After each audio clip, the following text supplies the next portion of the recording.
வடபழனி தான் கல்யாணம் ஆகி நான் இங்கே வந்தது. கல்யாணம் வந்து இந்த கோயிலில் தான். என் ஃபேமிலி நல்லா இருக்கு. முதல்ல பையன் பிறக்கணும்னு வேண்டிக்கினேன், முருகர் கொடுத்துட்டாரு. சூத சம்சாரம் அன்னைக்கு தான் இவன் பிறந்தான். அதனால எனக்கு வந்து எது வேணாலுமே கிடைக்கும். இப்போ நான் கோவில் வந்து தான் கேட்கணும் அப்படின்னு கிடையாது. நான் வீட்டில் இருந்து நார்மலாக முருகா எனக்கு இந்த மாதிரி வேணும் அந்த மாதிரி வேணும் அப்படின்னு சொன்னாலே அவர் எனக்கு அதை கொடுத்துருவாரு. இவருக்கு எனக்கு செம்ம சண்டைலாம் நடக்கும். நிறைய இருக்கு. ஒரு நல்ல லைஃப் பார்ட்னர் அமையணும்னு ரொம்ப எக்ஸ்பெக்ட் பண்ணேன். அதுக்கப்புறம் நாங்கள் 2 பேரும் சேர்ந்து வந்து செட்டில் ஆகணும்னு நினச்சேன். ஏன்னா நாங்கள் 2 பேரும் அரேஞ்ச் மேரேஜ், 0ல இருந்து தான் ஸ்டார்ட் பண்ணோம் லைஃப். பேர் வி ராதா விஜயராகவன். என் ஹஸ்பண்டும் ஹோட்டல் வச்சுருக்காங்க, தி விஜய் பார்க் ஹோட்டல்.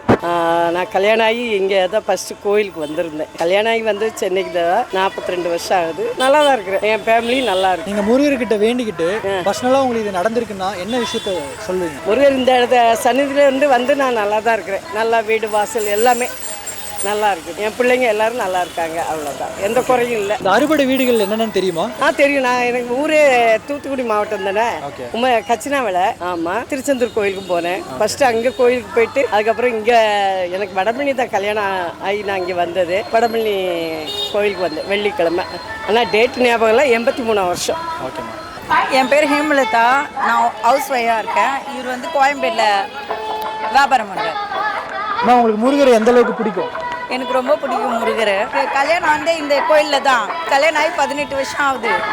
நான் 18 வருஷத்துக்கு முன்னாடி வந்து விளக்கு வச்சேன் தைப்பூசத்துக்கு. உடனே கல்யாணம் நடந்துச்சு ஒரு மாதத்துலேயே. அதனால நாங்கள் வருஷம் வருவோம், கல்யாண நாளுக்கு வருவோம். இன்னைக்கு எங்களுக்கு கல்யாண நாள். இந்த விஷயம் முருகர்கிட்ட வேணுனால இது நடந்துச்சுன்னு ஏதாவது ஒன்று இருக்கா? இதுதான் கல்யாணம் தான் நடந்தது. இது இல்லாமல் முதல்ல பையன் பிறக்கணும்னு வேண்டிக்கினேன், முருகர் கொடுத்துட்டாரு. அவர் நட்சத்திரத்திலே கொடுத்துட்டாரு 2 பையனும். காக்க காக்க கடகுவேல் காக்க, நோக்க நோக்க நொடியில் நோக்க. நான் எது வேணாலும் கிடைக்கும். முருகரை நினச்சி எது வேணாலும் கிடைக்கும். எனக்கு அவர் ரொம்ப பிடிக்கும். எனக்கு அவர் தான் எல்லாமே. அவர் தான். ஏன்னா நான் அவரை கும்பிட ஆரம்பித்தேன், சிறுவாபுரி கோயிலுக்கு போக ஆரம்பித்தேன். எனக்கு நிறைய பாசிட்டிவ்லாம் நடந்திருக்கு. இவன் அவரை கும்பிட்டதுனால தான் நின்றான். இவன் மெயின் ரீசனே இவன் தான். அதனால் எனக்கு அவரை ரொம்ப பிடிக்கும். எனக்கு பெரிய வேண்டுதல்னா மெயின் இவன் தான். நான் வேணுனேன் 2வது பையன் பிறக்கணுன்ட்டுன்னு. அதுவும் கரெக்டாக அவருக்கு சம்மந்தப்பட்ட நாளில் பிறக்கணும்னு நான் வேணேன். அதே மாதிரியே சூத சம்சாரம் அன்னைக்கு தான் இவன் பிறந்தான். அதனால எனக்கு வந்து எது வேணாலுமே கிடைக்கும். இவருக்கு எனக்கு செம்ம சண்டைலாம் நடக்கும். அவர்கிட்ட வேண்டுதல் வச்சு இப்போ நாங்கள் ரொம்ப ஹாப்பியாகவே இருக்கோம். நாங்கள் எல்லாமே என் வேலை சம்மந்தப்பட்ட விஷயம், கஸ்டமர் வரத்துலேருந்து எல்லாமே பெஸ்ட்டாக தான். அதுக்கு முன்னாடிலாம் நான் கும்பிட்டது கிடையாது முருகரை. நான் நிறைய பேருக்கு ரெக்கமெண்ட் பண்ணியிருக்கேன் சிறுவாபுரி கோயில். அப்போல்லாம் நான் போனது கிடையாது. அதுக்கப்புறமா நானே கும்பிட ஆரம்பித்தேன். முருகரை உங்களுக்கு எந்த அளவுக்கு பிடிக்கும்? முருகர் அவங்க தான் என்னுடைய குலதெய்வம்.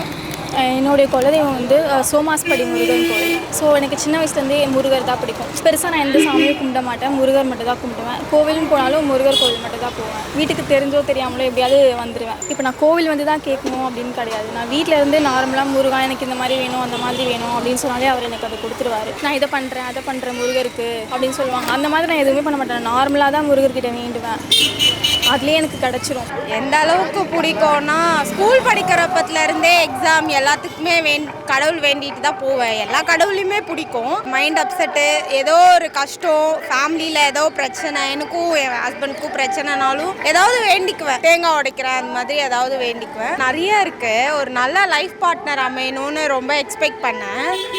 அது நடந்துச்சு. அதுக்கப்புறம் நாங்கள் 2 பேரும் சேர்ந்து வந்து செட்டில் ஆகணும்னு நினச்சேன். ஏன்னா நாங்கள் 2 பேரும் அரேஞ்ச் மேரேஜ், 0ல இருந்து தான் ஸ்டார்ட் பண்ணோம் லைஃப். ஸோ இன்னைக்கு சொந்தமாக வீடு வாங்குற அளவுக்கு வந்திருக்கோம்னா அதுக்கு அவரும் ஒரு பெரிய ரீசன். ஏதோ ஒன்று நடக்கணும்னா வேண்டிக்குவேன். முருகர் கோயிலுக்கு போய் வேண்டினா அது நடக்கும் அப்படின்றது என்னோட நம்பிக்கை.